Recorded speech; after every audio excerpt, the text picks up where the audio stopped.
was our theme music. No idea what it was. I'm Hilary. I'm Davita. This is the two Pilates chicks. I almost didn't introduce us. And it's season 4, episode 14. Yeah. Woo! And this one, another one that we got the idea or request from a listener. Her name is Taylor. Shout out to Taylor. And her question was how, because she has a full-time 9-to-5 job, how do you go from being in a full-time job, part-time teacher of Pilates, to a full-time teacher of Pilates? Yes. And when do you know that's the right time? Mm-hmm. Which is like really hard question to answer because It's tough. It really depends, and there's that moment you have to make that decision for yourself. Yeah. But we kind of have some thoughts on it, as we always do. As we should. As we should. So we kind of have two thought processes. One is our own thought process of how we did it because we didn't come from a 9-to-5 structured job. Yeah. We both came from that movement background. We were always in a In movement-based a career. movement-based career. Yeah. But let's start with like Taylor being in that 9-to-5. I don't know what she does, but we'll just say Some sort of full-time job that's not teaching Pilates and then teaches part-time. And so it's kind of, we have little notes here. It's that it's kind of like when you're part-time, you probably have those evening hours, morning hour early, maybe you have the early morning before work hours, weekends. Yeah.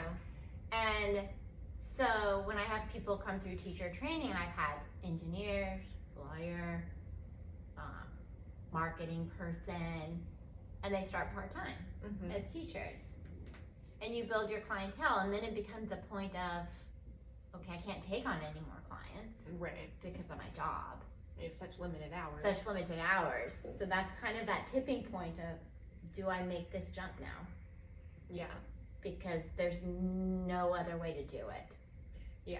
And for some people, they're happy staying part-time. Yeah. And keeping their, 9-to-5 office job and then teaching part-time, and that's what a lot of people do. Yeah. And it's like, it's a fun, like, it is. half It's a release. hobby, second career. But then the people that really want to go from doing that 9-to-5 job to actually fully doing, which are totally switching careers. Yeah.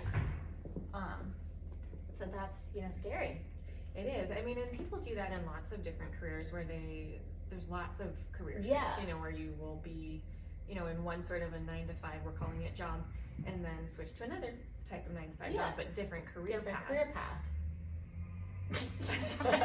And boom, we're done. Yeah. But like for us, like since we both started from a movement-based background, like I was a dancer, and then I went into teaching dance movement, and then teaching Pilates, and so, and then you were in the fitness-based, and so we were already in the movement-based realm, so we were used to all the things that I think people that come from an office space might not be aware of. Where it's not a very structured career. You not have 9-to-5. It's not 9-to-5. You have to have weird hours, especially when you're new. You have to start with Take those what off you can hours. get. Yeah. And that whole, which we will talk about, is that whole. It's like, it's not this consistent salary-based job. Yeah, and it fluctuates in terms of, for sure. And during the year, there's seasons that fluctuate off and on. And as you teach longer, you can see and plan for those lower, slower seasons when people travel more, and that you're going to be having less clients at that time. I think as a new teacher, that can be scary, like to see like, I don't have anyone like that. Well, many especially people. if you're going from a salary-based full-time job, where it's consistent in terms of your pay and what you're doing, and hours, and it's very structured in that. And then all of a sudden you're in this situation where it's like, you could think, oh yeah, great, I've got all these clients today, and you wake up and it's like boom, boom, boom, boom, boom. You don't anymore. And that happened to me this week. I know. I had almost a day off just accidentally because I had 6 6 or 7 clients scheduled for the day, and that was on a Monday, and so throughout the weekend, all these Your different phone's people blowing up. like, oh, I can't come in on Monday because of this or that, and they were all very legitimate reasons, and nobody like no flaky. Yeah, and so you cross them off one after the other. If they're oh, okay, well, almost done tomorrow.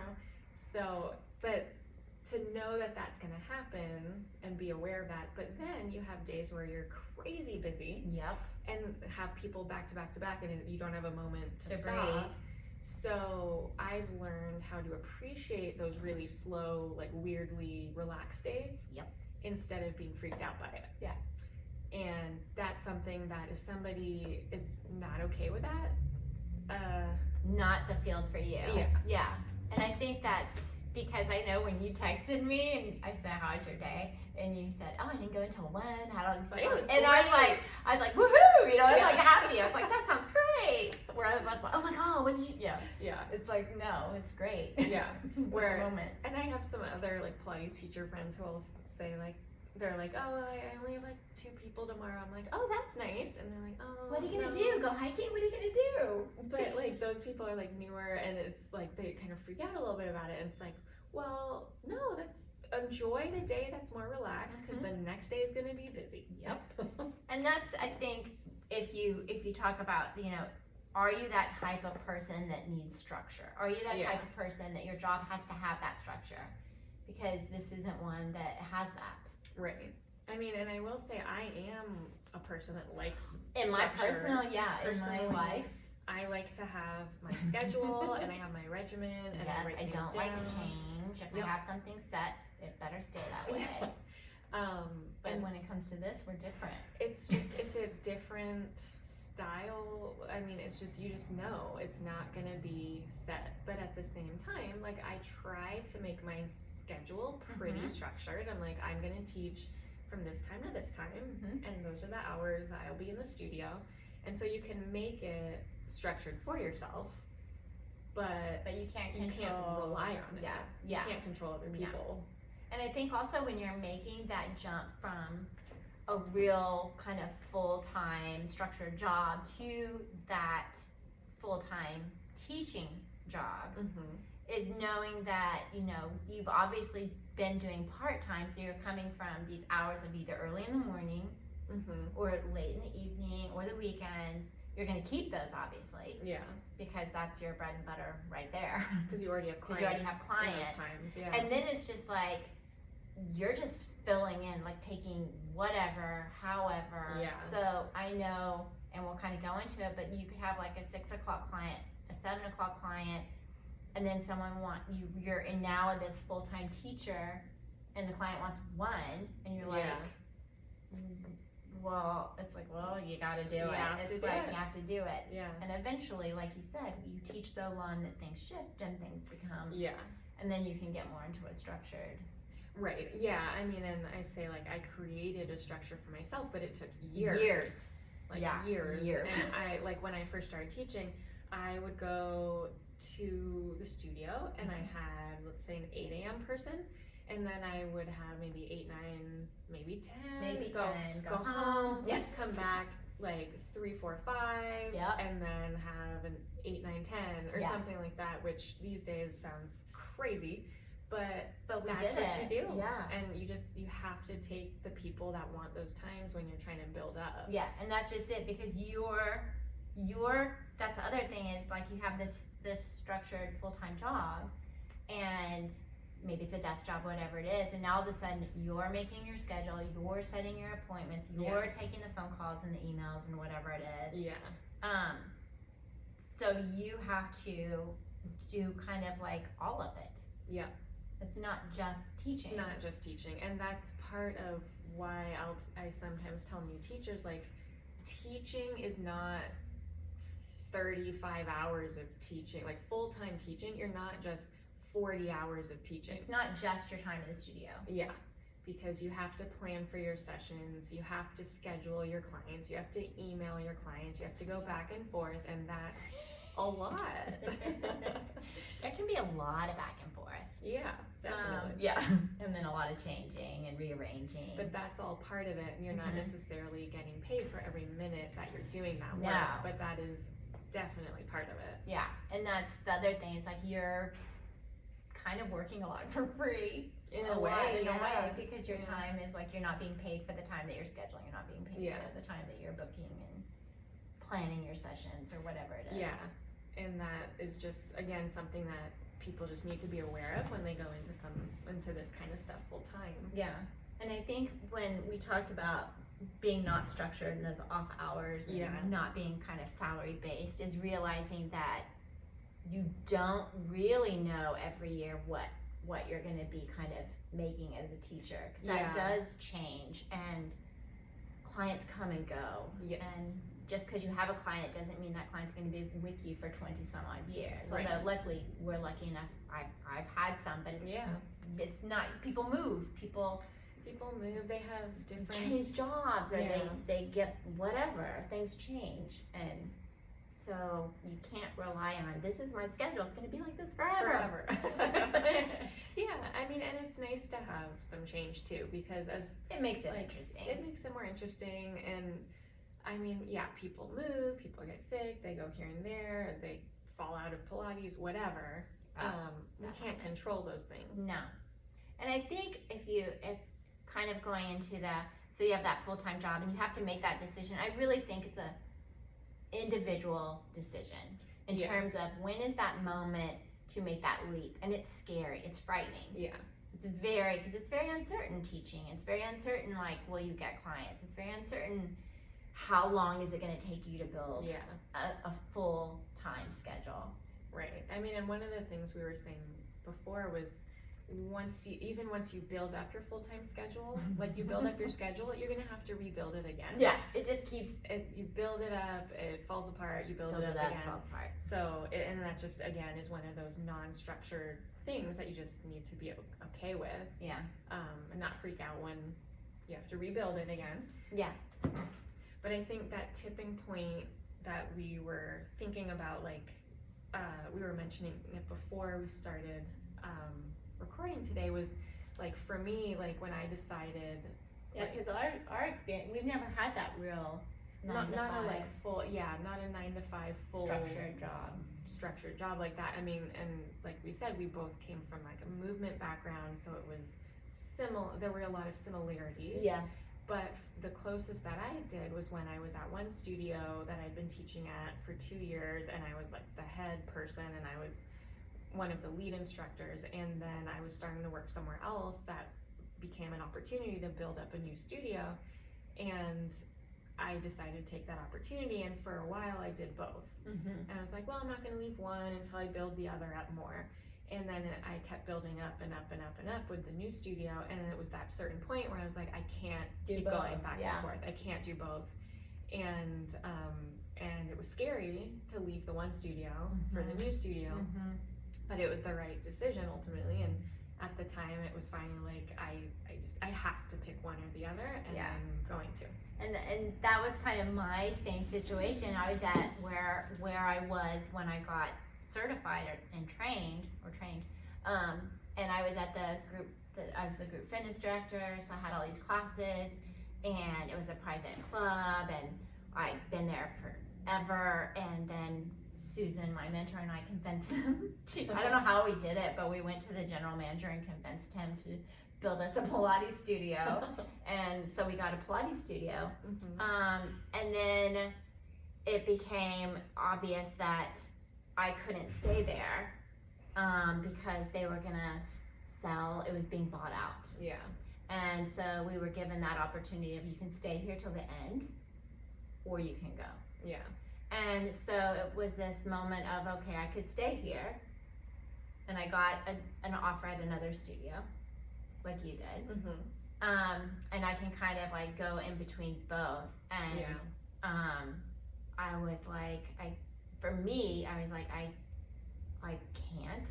I've got to like figure this out. So I kept my group classes at that place. Oh, okay. Yeah. And then I moved and became a Pilates studio teacher in an actual Pilates studio, like just a boutique studio. But I was going back and forth between there and teaching classes. And then it came to the point that I had built my clientele, and I thought, okay, I'm gonna have to stop going and teaching these classes. Yeah. Which was hard because I taught those people for years and years and years. Yeah. And it wasn't like these big group classes like you see now. Right. It was like 6 people, Yeah. 5 people, yeah. It's a small, intimate classes. But yeah, I had to make that decision and jump off, and yeah. And that's that same. and it's kind of different because I don't know if it's less scary because we're kind of in that environment already. Yeah. So it's familiar. Yeah. Knowing kind of how it works and knowing that it's not structured, knowing that clients come and go, and Yeah. maybe it is. There's some. Still scary. It's still scary. It's scary for different reasons, I think. Yeah, Where, I feel, yeah, you know, exactly. like you're already in that field, so you already know some things. You already know how it works. But I mean, any change is frightening. Yeah. It's the unknown, right? So you don't know what's gonna happen, and that's But the don't scary you part. don't you feel though, as Pilates teachers, that's kind of how it is all the time? Yeah. Every day with every client. It's like, and yeah, no, that's very true. yeah. It's, so I mean, it kind of goes back to what you said. You know, telling newer teachers, it's like if that's not comfortable for you, Yeah. then don't do it. Yeah. Because it is uncertain. Like you wake up, you turn your phone on. Yeah, you're like, oh, well, There went my all day. These people just canceled. I mean, and we'll text each other on days like, my day blew up. Like, Yeah. everybody's on a different time now. And I just got a 2-hour break I wasn't planning on. Yeah.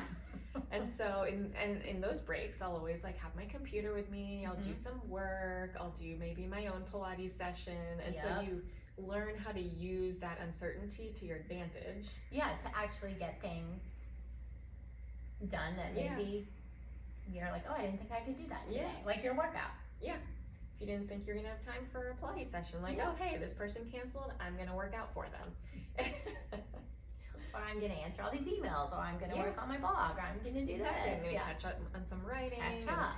Yeah, all these different things. Go for a walk. I mean, and it's kind of fun to have that change where it's like one day you get to enjoy the middle of the day instead of being in the studio all day. Yeah. But then if every day was like that, we wouldn't appreciate it. So the that difference is true. It's like I'm so bored. Yep. Yeah. Every day I get to Every day I get to go on this hike. But it's nice because you can appreciate it. Like, oh, I'm not teaching these clients today. I'm gonna go do this instead. Yeah. I always like when clients like, I'm so sorry, I have to cancel, and you're like it's okay. Okay. More cuddles with the puppy this morning in bed. Darn it. No, we love our clients. Yeah. And I'm not talking about like an emergency. It's just like one client this week, way over 24 hours in advance, forgot that her dog had a checkup for his ear surgery. No. And she had a vet appointment. I'm like, it's okay. Vet appointment's important. Yeah. You have to But it was 3 days in advance. Yeah. So I was like, That's okay. But it was my first client of that day. So I'm like, do I keep that? Or do I fill it? Well, and then I do that too, where I'm like, okay, so my 7, 8, and 9 canceled. I could fill it, but I think I'm just gonna. I want to? Yeah, I think I'm just gonna take a half day that day. But I think you have to be comfortable with that kind of setup. Yeah. Well, and it's the pro con where, okay, you have that extra time and I can choose to take a late start that day, but I'm not being paid for those hours. No. So it depends what But works for you. That also feeds into with what you said about those days where you have 8 clients or you have this back to back to back. It's like, I'm not going to, if a client says, can I have this, or you're building and you're like, oh my God, I already have 4 people. It's like, I'm going to go, okay, because I know the next day could be totally out of the water. Yeah. And that's, for a long time, I always, the second I had a cancellation, I would fill it the second. Yeah. Like with somebody. I used to do that too. Like constantly. And that's a good way when you're newer as a teacher to build up a lot of people. Yeah. As somebody like more experienced now, I do just kind of take more times where I'm like, you know what, that's an empty slot today. I'm not gonna fill it. And I think that's the difference. Is like once you're at that point where you do have that full schedule, or what you want as your full schedule, then those times are the ones where you're like, oh yay, okay, I've got an hour. I don't have to go in. Where when you, like you said, you're a new teacher, you're like, okay, now I can put this person in. Yeah. Because you don't have that full schedule. Yeah, and sometimes, like we said, you have a full schedule, you have all these people, you're overloaded, and then all of a sudden people move, all this stuff happens, you have to rebuild your schedule again. So maybe you have to go back into being more aggressively filling in every spot. Yeah. Because that's the other thing, is like, unless you're at kind of a studio that's more like Club Pilates or one of these where they do their own marketing. Yeah. I can't think of any, like I agree maybe. Yeah, where they do like Equinox. Group classes. Although in Equinox you are having to go out you into have to, the, you have to market yourself. Have to market yourself. So, but most studios, that's what it is. I mean, yeah, they'll have clients call, but there are other teachers there too. Yeah. So it is good to like market, you be the one out there getting your business. Yeah. And that's, one of the other uncertainty things. You have to build your own business. Like, people might refer, like someone you already teach, like, oh, my friend really needs Pilates, and they, refer you. But you need to build it up yourself. You're not going to be given clients. I mean, maybe off and on, maybe, but not like consistently to build your clientele. Yeah. And even your referrals, like, there's only so many referrals your clients, like, it's like, how many friends do they have? Like, right. It's like, well, and then you also have to follow up with them. Yeah. If somebody emails, you have to respond within a certain 24 and I am like, so. that is such a pet peeve of mine, and it's so funny because I don't think a lot of teachers respond quickly. Yeah. Because one of the things I hear every single time is like, thank you for getting back so quickly. Yeah. And I'm like, are people not getting back quickly? Right. Yeah, I don't understand. Because that just makes no sense to me. It's like, because someone could just easily like go, okay, well, they're not answering, I'm gonna go next. I think maybe for some teachers, they just, like we're saying, they don't realize that that's a huge part of the business. Like, you have to get back to people, you have to respond. Also, follow up with people. If if they came in for their first session, then the next day say, hey, it was great to meet you. How do you feel after your session? Great job. It was enjoyable. Looking forward to seeing you at whatever date their next one is. So the follow up is so important. It makes people feel good. Yeah. So, I mean, full-time teaching Pilates is not just teaching Pilates. It's all the business stuff. It's all the personal marketing, advertising, working with people, the client psychology stuff, all that stuff. It's like you're doing administrative assistant type of stuff too. For yourself. Yeah, completely. Yeah. And then you get into the whole aspect of, do you have to have a website? And then all of a sudden you're on this whole avenue of, and I think everyone should. I think it's important because even if you are in a club setting or if you have one. I have my own. I mean, I think everyone should have their own website. It's something at least that people can go to as a landing page to just like know you're legitimate, know what you come from. Yeah. Just see a little snippet of your personality and your teaching style. Yeah, agreed. That it doesn't have to be that you're like booking through it or whatever. No, like I don't book people through mine. I have my contact on it, but I don't have a scheduling app on it. Or a payment system. I don't use that. I don't either. So you can just use it as it's somewhere for people to reach you through. Yeah. And I just think it's important because I don't trust practitioners that don't have a website. You're kind of like, what's your story? Yeah. Where did you come from? How do I know you're legit? Yeah. Yeah. It's like, I don't know. It's kind of like those robocalls. It's like, who are you? What? Where'd you come from? Where'd you come from? How'd you get this number? No. But it is, I really think whether you're coming from that movement like we did, like teaching classes, whatever it is, or you're coming from that structured 9-to-5 job, no one can really tell you, now's your moment. Yeah. Jump ship. Right. It has to be, it's going to be scary. It will be, no matter what. It's going to be this uncertainty. I don't know what's going to happen. but it's just that moment of like, okay, I'm gonna take a breath and do it Yeah. and go for it. Yeah. And that's really all it is. Yeah. Like it will be scary. It will won't be feel hard. secure. Yeah. It will not feel secure. I don't know. It's like, I always tell people going through the teacher training that it takes at least a year to build enough clientele where you feel like, okay, I'm teaching. Mhm. Yeah, I think that's true. Yeah. And then I think Yeah. it tells well over a year to really get where you want to be in terms of your schedule.